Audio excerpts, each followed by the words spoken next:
Assalamualaikum dan salam sejahtera kepada semua.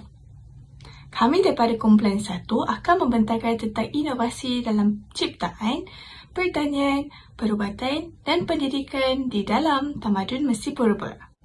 Sebelum bergerak kepada acara utama, mari saya perkenalkan kepada anda semua ahli-ahli kumpulan kami. Saya Nurul Aisyah, Irlina Afika, Izzah Nabila, Alia Aini dan juga Nur Atira Hazwani.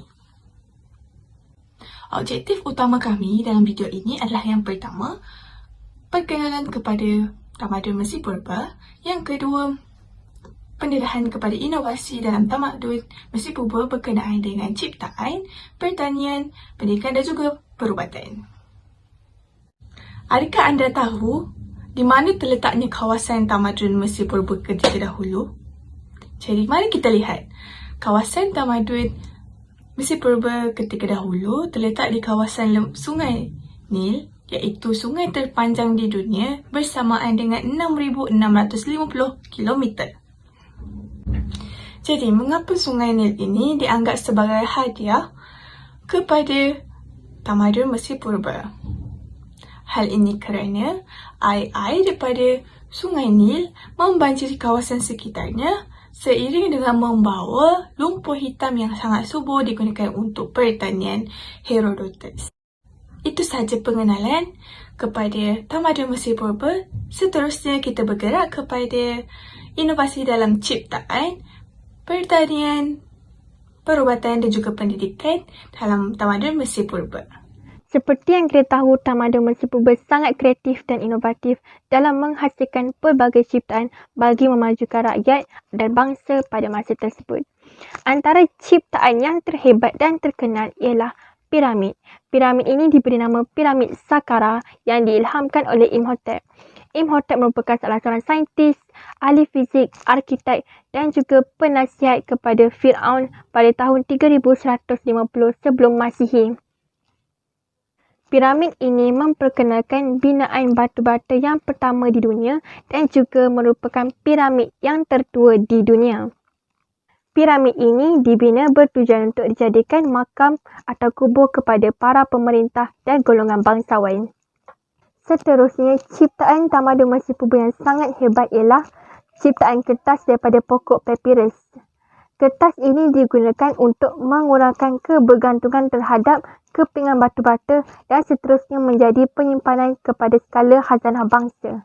Seterusnya, saya Alia Kamal akan menceritakan tentang inovasi tamadun Mesir Purba dari segi pertanian. Keagungan tamadun Mesir Purba bergantung kepada pengawalan aliran air Sungai Nil yang menjadi nadi kepada tamadun Mesir Purba.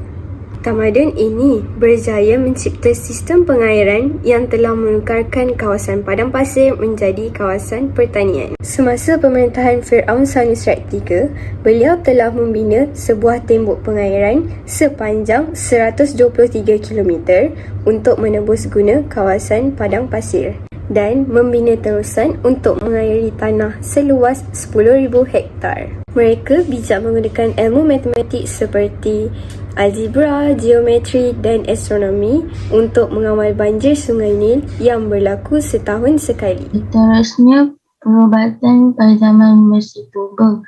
Pada zaman ini terkenal dengan teknik balutan mumia yang dikenali sebagai mummification agar mayat tidak musnah. Selain itu, pembinaan solabut yang dipercayai oleh masyarakat Mesir sebagai pemakaman abadi Firaun. Dan seterusnya, masyarakat Mesir Purba akan berkunjung ke tempat ibadat untuk mendapatkan rawatan kerana terdapat juga klinik di tempat ibadat tersebut. Mereka akan dirawat oleh pendeta yang juga bertindak sebagai doktor. Seterusnya, wujud istilah pakar perubatan yang pertama dunia seperti yang dinyatakan oleh ahli sejarah Greek Herodotus.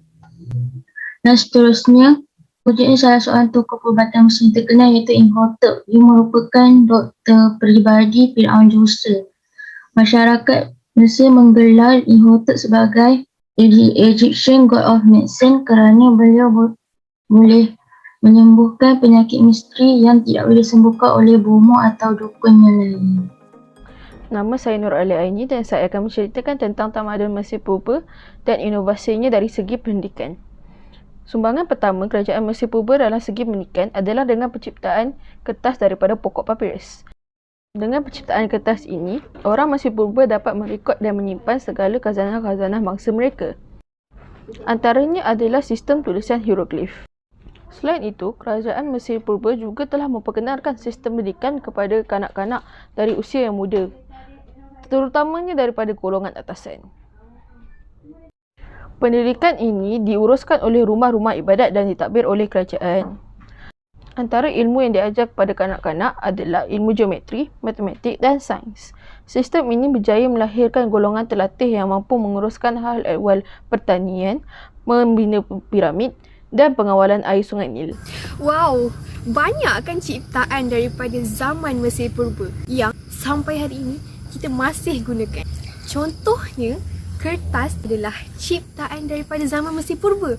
Bayangkan, tanpa kertas, mungkin hari ini kita tak dapat lebih berinovasi. Dalam realiti, peperiksaan seperti ACCA kini telah menggunakan sistem CBE, iaitu Computer Based Exam. Hal ini bermaksud pelajar akan menjawab soalan peperiksaan menggunakan komputer dan software tertentu. Jadi, tanpa kertas, bagaimana evolusi akan berlaku daripada kertas kepada sistem CBE? Betul tak? Dan macam mana kita sendiri nak jawab SPM waktu dulu kalau tak ada kertas? Takkanlah kita nak angkut batu yang berat tu untuk ditanda kepada pemeriksa. Selain tu, banyak lagi kan ciptaan-ciptaan pada zaman Mesir Purba yang telah diterangkan oleh kawan-kawan saya tadi. Contohnya daripada segi pertanian, pendidikan dan juga perubatan. Oleh hal yang demikian, kita sebagai generasi pada zaman ini haruslah menghargai dan mencontohi sikap penduduk pada zaman Mesir Purba yang inovatif dalam hidup mereka. Mereka cuba untuk menyelesaikan masalah yang berlaku dengan mencipta ciptaan yang baru. Begitu juga dengan kita tidak sewajarnya bersikap tidak peduli terhadap sejarah zaman-zaman dahulu kerana daripada mereka lah sebenarnya kita hidup dengan lebih senang pada masa kini. Kesimpulannya, generasi kini haruslah mengambil iktibar daripada zaman Mesir Purba. Sekian, itu sahaja daripada kumpulan kami. Terima kasih kerana menonton.